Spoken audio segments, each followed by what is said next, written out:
अगर हम आपसे पूछें कि आप चीज़ों को गतिमान कैसे रखते हैं, मोशन में कैसे रखते हैं, तो आप क्या कहेंगे? आप शायद कहेंगे कि हमें उस चीज़ को धक्का देते रहना होगा या खींचते रहना होगा, और इस धक्के को या खिंचाव को ही हम बल यानी फोर्स कहते हैं। तो सरल शब्दों में किसी चीज़ को गति में रखने के लिए हमें उस वस्तु पर लगातार बल लगाते रहना होगा। अब अगर हम आपसे पूछें कि आप ऐसा क्यों सोचते हैं, तो आप कहेंगे कि ये हमारा रोज़ का अनुभव है। उदाहरण के लिए, ये कुर्सी अभी विराम की अवस्था में है यानी रुकी हुई है। अगर हमें इसे गति में लाना है तो हमें इसे खींचते रहना होगा या धक्का देते रहना होगा, और जैसे ही हम धक्का देना बंद कर देते हैं, देखिए ये रुक जाती है। तो लीजिए, हो गया साबित, किसी चीज़ को गति में रखने के लिए बल की ज़रूरत होती है। बिना बल के ये कुर्सी अपने आप रुक जाती है। सही है ना? लेकिन क्या होगा अगर हम आपसे कहें कि ये सोच गलत है? क्या आप हमारा यकीन करेंगे? हमें लगता है नहीं करेंगे, क्योंकि आपने अभी अभी प्रयोग से ये साबित किया है कि बल लगाना होता है। तो इस वीडियो का उद्देश्य यही है, आपको ये समझाना कि ये सोच गलत है, या कम से कम आपको इस बारे में दोबारा सोचने पर मजबूर करना। और हम ऐसा करेंगे कैरम के उदाहरण से। मान लीजिए हमें इस स्ट्राइकर को कैरम बोर्ड पर चलाना है। हमें क्या करना होगा? आप फिर कहेंगे कि हमें इसे धक्का देते रहना होगा, हमें इसे गति कराने के लिए धक्का देना होगा। लेकिन मान लीजिए इसे धीरे से धक्का देने के बजाय हम इसे ऐसे एक जोर से स्ट्राइक मारते हैं। आप जानते हैं क्या होगा? स्ट्राइकर कुछ दूर चलेगा और फिर रुक जाएगा। चलिए इसे दोबारा देखते हैं, लेकिन इस बार स्लो मोशन में देखेंगे। तो हम क्या देखते हैं? जब हमारी उंगली स्ट्राइकर को छूती है तो वह उसे धक्का देती है, जिससे स्ट्राइकर चलने लगता है। लेकिन जैसे ही स्ट्राइकर का संपर्क हमारी उंगली से टूटता है, हम धक्का देना बंद कर देते हैं। अब उस पर कोई धक्का नहीं लग रहा, और उसके बाद हम देख सकते हैं कि स्ट्राइकर धीमे होने लगता है और धीमे होता है और अंत में रुक जाता है। अब इस पॉइंट पर आप कह सकते हैं कि हमने यही तो कहा था, उसे गति में रखने के लिए धक्का देते रहना ज़रूरी है। अगर आप धक्का देना बंद करेंगे तो वो रुक जाएगा। चीज़ों की यही स्वाभाविक प्रवृत्ति है, नेचुरल टेंडेंसी है कि वे रुक जाती हैं। ठीक है, लेकिन चलिए काम करते हैं। सतह पर थोड़ा पाउडर छिड़कते हैं और इस प्रयोग को दोहराते हैं। आप जानते हैं कि कैरम में इससे क्या होता है ना? अब अगर हम इस स्ट्राइकर को लगभग उतने ही बल से मारें तो वह रुकने से पहले बहुत ज़्यादा दूर तक जाता है। और अगर हम पूछें कि इस बार ये ज़्यादा दूर क्यों गया, तो आप कहेंगे क्योंकि हमने पाउडर डाला, सतह चिकनी हो गई, और चिकनी सतह पर चीज़ें ज़्यादा दूर तक फिसलती हैं। लेकिन क्या होगा अगर हम आपसे पूछें कि क्यों चिकनी सतह पर चीज़ें ज़्यादा दूर तक क्यों जाती हैं? हमारा मतलब है कि अगर किसी वस्तु का स्वभाव ही रुक जाना है, तो सतह के चिकना होने से उस पर क्या फ़र्क पड़ना चाहिए? ज़रा सोचिए, सतह से क्या फ़र्क पड़ता है? यहीं पर गैलीलियो गैलीली नाम के एक वैज्ञानिक के दिमाग में एक कमाल का विचार आया। उन्होंने सोचा कि शायद यह स्ट्राइकर अपने स्वभाव के कारण नहीं रुक रहा। उन्होंने सोचा कि शायद ये खुरदुरी सतह उसे रुकने पर मजबूर कर रही है। चलिए समझते हैं कैसे। तो अगर हम पाउडर डालने से पहले की बात करें, जैसे ही हम स्ट्राइकर को मारते हैं वह गति में आ जाता है, और अब गैलीलियो ने सोचा कि शायद ये सतह ही उस स्ट्राइकर पर उल्टी दिशा में धक्का लगा रही है, उसकी गति का विरोध कर रही है, और शायद यही वह बल है जिसकी वजह से स्ट्राइकर धीमे होता है और अंत में रुक जाता है। ये बिल्कुल वैसे ही है जैसे कोई ट्रेन ब्रेक फेल होने की वजह से चलती जा रही हो और सुपरमैन आकर ट्रेन को उल्टी दिशा में धक्का देने लगे, उसे धीमा करने लगे और अंत में उसे रोककर सबकी जान बचा ले। ठीक इसी तरह गैलीलियो ने सोचा कि यहाँ एक बल है जो गति का विरोध कर रहा है और उसे रोक रहा है। और शायद आप इस बल का नाम जानते होंगे। आज हम इसे घर्षण यानी फ्रिक्शन कहते हैं।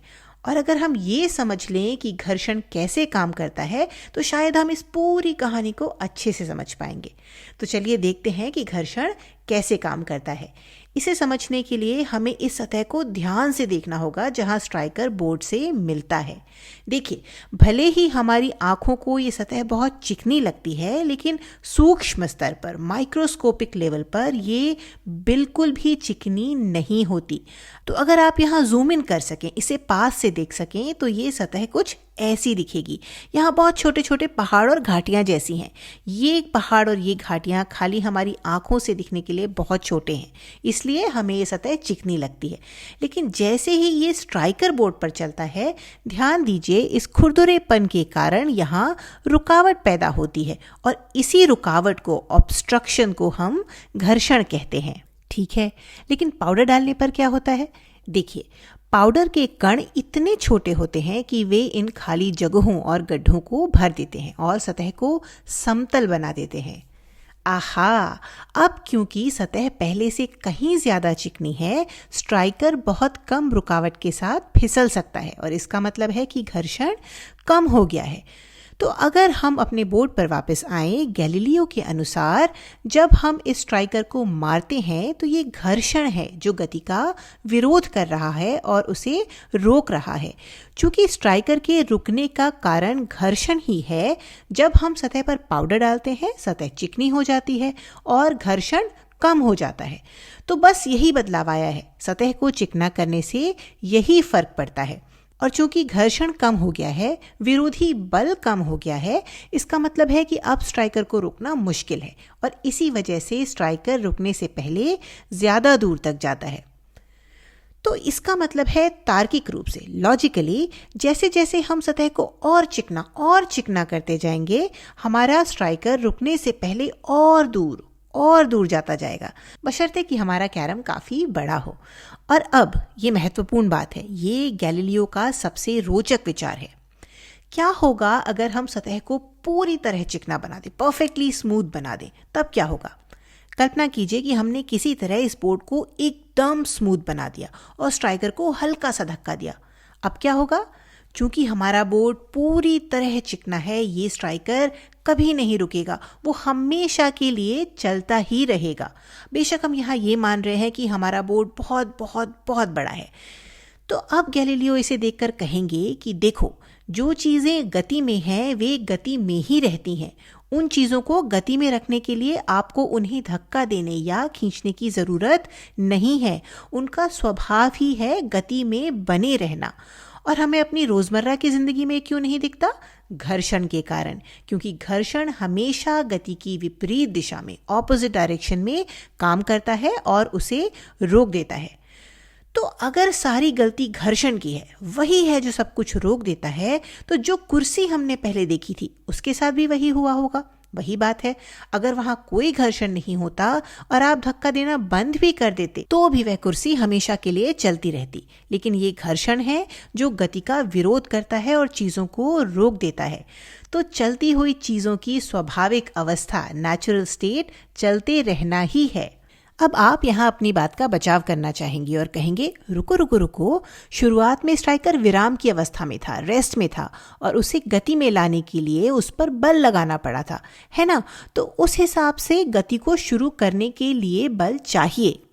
हाँ, लेकिन अब हम ये भी कह सकते हैं कि गति को रोकने के लिए भी बल चाहिए। और हमारे आसपास चीज़ें ज़्यादातर समय विराम में इसलिए हैं क्योंकि वहाँ घर्षण है। घर्षण गति का विरोध करता है और उसे रोक देता है। घर्षण के न होने पर चीज़ों के विराम में रहने की कोई वजह ही नहीं है। चीज़ें गति में भी हो सकती हैं। तो बलों के न होने पर वस्तुएं स्वाभाविक रूप से या तो विराम की अवस्था में होती हैं या फिर गतिमान होती हैं। और अगर आपको ये बात हजम करने में थोड़ी मुश्किल हो रही है या थोड़ी कंफ्यूजिंग लग रही है, तो मेरे दोस्त, आप अकेले नहीं हैं। इंसानों को ये समझने में हजारों साल लग गए। तो आप ही अपना समय लीजिए। पर हम आपको ये बता सकते हैं कि इसे समझने में हमारी मदद कौन कर सकता है, और वो हैं खगोलीय पिंड, सेलेस्टियल बॉडीज, जैसे ग्रह, तारे या आकाशगंगाएं। वे निरंतर गति कर रहे हैं, परपेचुअल मोशन में है। हाँ, उनकी गति थोड़ी कॉम्प्लेक्स है क्योंकि उन पर बहुत सारे बल काम कर रहे हैं, लेकिन वे हमेशा चल रहे हैं। वे रुकते क्यों नहीं? क्योंकि जो चीज़ें गति में हैं वे गति में ही रहना चाहती हैं। और एक आखिरी सवाल जो आपके मन में हो सकता है, तो फिर बल करता क्या है? हमारा मतलब है कि हमने अभी देखा कि बल चीज़ों को गति में नहीं रखता, तो इसका काम क्या है? तो जैसा हमने देखा, बल गति शुरू कर सकता है। दूसरे शब्दों में बल चीज़ों की चाल को बढ़ा सकता है और घर्षण की ही तरह बल चीज़ों को धीमा भी कर सकता है और रोक सकता है। इसके साथ साथ बल चीज़ों की गति की दिशा भी बदल सकता है, लेकिन उसके बारे में अभी हमें चिंता नहीं करनी है। तो कुल मिलाकर हम कह सकते हैं कि बल चीज़ों को त्वरित कर सकता है, एक्सेलरेट कर सकता है। बलों की अनुपस्थिति में अगर वस्तुएं चल रही हैं तो वे एक सीधी रेखा में एक समान चाल से, कांस्टेंट स्पीड से चलती रहेंगी। लेकिन अगर आप वस्तु को त्वरित करना चाहते हैं, एक्सेलरेट करना चाहते हैं, तो आपको उस पर बल लगाना होगा। तो हमने इस वीडियो में क्या सीखा? हमने देखा कि गैलीलियो ने साधारण से प्रयोगों को देखा, ऑब्जर्व किया। अब उन्होंने कैरम तो नहीं देखा होगा, पर उन्होंने साधारण चीज़ों को ऑब्जर्व किया और एक क्रांतिकारी विचार दिया कि जो चीज़ें गति में होती हैं उनका स्वभाव गति में रहने का ही होता है। उन्हें चलाने के लिए धक्का देते रहने की ज़रूरत नहीं है। और बल क्या करता है? बल सामान्य तौर पर चीज़ों को तेज़ या धीमा करता है, यानी यह वस्तुओं में त्वरण, एक्सेलरेशन उत्पन्न करता है।